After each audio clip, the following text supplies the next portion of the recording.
Hey guys, and welcome back to the Movie-Club Emporium.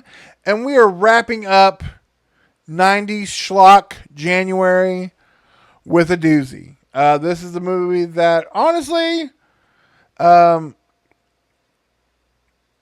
I'm excited to talk about because it was kind of the basis for this whole month. Uh, it's Christopher Walken. It's Evil Angels. It's sitting in chairs weird. It is 1995's The Prophecy. Directed by Gregory Wyden, who as a director really didn't do much, but as a writer wrote both Highlander and Backdraft. So, uh, he has the key to your dad's heart, my heart too. Starring Christopher Walken, Eric Stoltz, uh, uh, post Candyman Virginia Madsen, uh, and then of course the Canadian Robert De Niro, Elias Koteas. And this is a movie where Christopher Walken plays an angel. But in this movie, the angels are bad. Which is interesting because I feel like now as a concept, that happens all the time. More so than not with things like, it was that way on Supernatural. Angels are dicks. A movie that I really should revisit before we talk about. I remember liking it at the time, but I don't know if it holds up. The movie Legion with Paul Bettany, when there was that moment we were making Paul Bettany an action star. But no, this is a really great little horror movie where Christopher Walken is Gabriel. And they hate humans. He spends the whole movie like calling them monkeys and like all kinds of mean derogatory things. He's got this wild haircut. We're all wearing trench coats because apparently the theme for this month, besides 90's schlock movies, was also dusters, inadvertently. But they're after this little girl who has like the keys to what they need, and it's up to Eric Stoltz, who is a good angel, even though he spends a lot of time like hanging out in the attic of a school, being like, "Hey, come here, little kid." Um, and Virginia Madsen and Elias Koteas, and we gotta stop evil Christopher Walken. And if that still has not sold you on this movie, you also get, I say, top 10 for sure, possibly top 5 movie devils of all time. Because out of nowhere in this movie, Morningstar himself shows up, and it is none other than a 1995 Viggo Mortensen, who kind of looks like Goth Richard Gecko. And he gives this speech that is utterly haunting and yet kind of sexy in a weird way. He's fantastic. What's also wild is the fact that this movie spawned 4 sequels. Christopher Walken was in the first 3. Very famously, the second one has Jason Scott Lee. I believe it's Jason Scott Lee.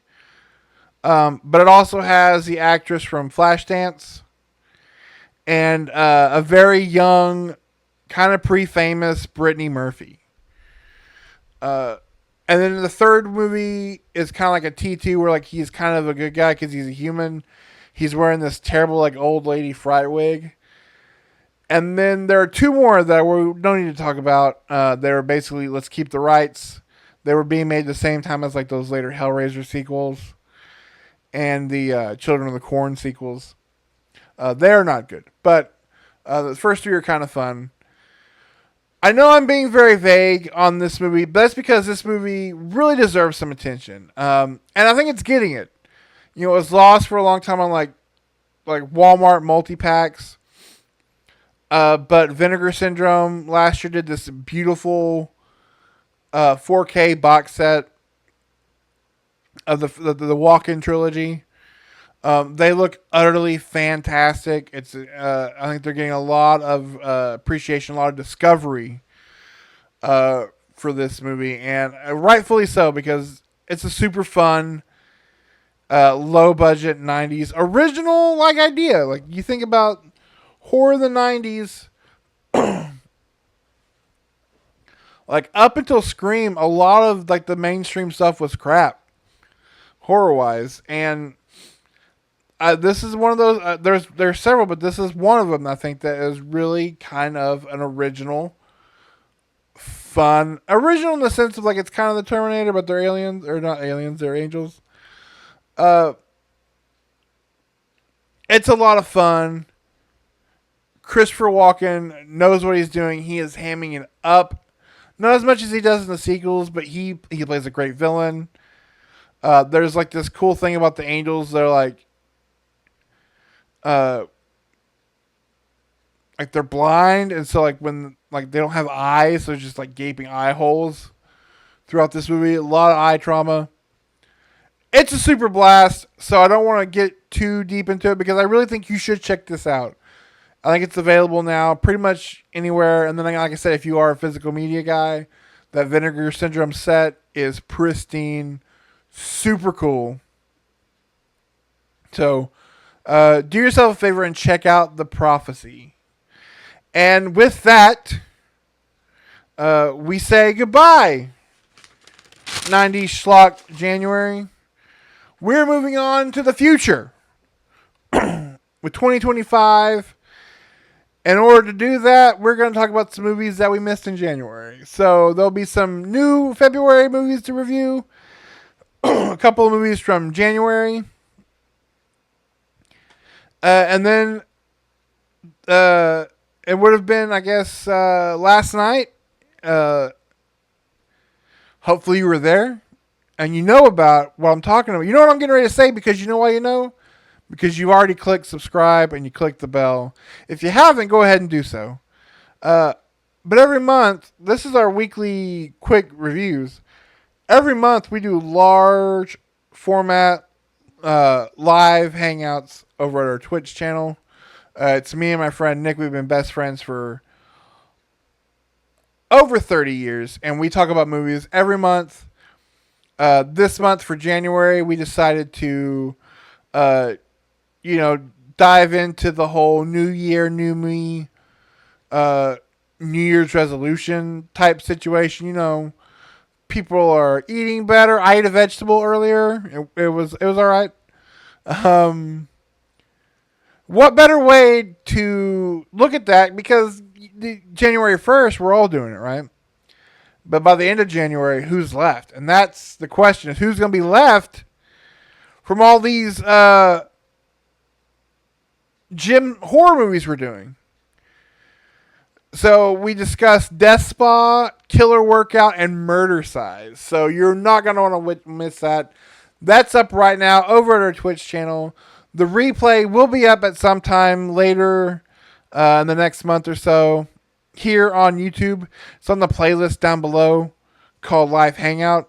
Also our past reviews. And then in February, we are finally saying goodbye to 2024 because why not do it 2 months later? You've seen the rest. Now get to watch the best. Talk about their best and worst of 2024. Mostly because we're not theater every weekend, guys. So we got to get caught up. We want to give you the most accurate and authentic and correct best and worst of 2024. So we're doing that at the end of February. It's going to be fun. Make sure you're here for all of it. And then next week when we start talking about new movies, I don't know what it's going to be, but it's going to be fun. And I hope to see you guys there. We'll see you guys next week. Bye.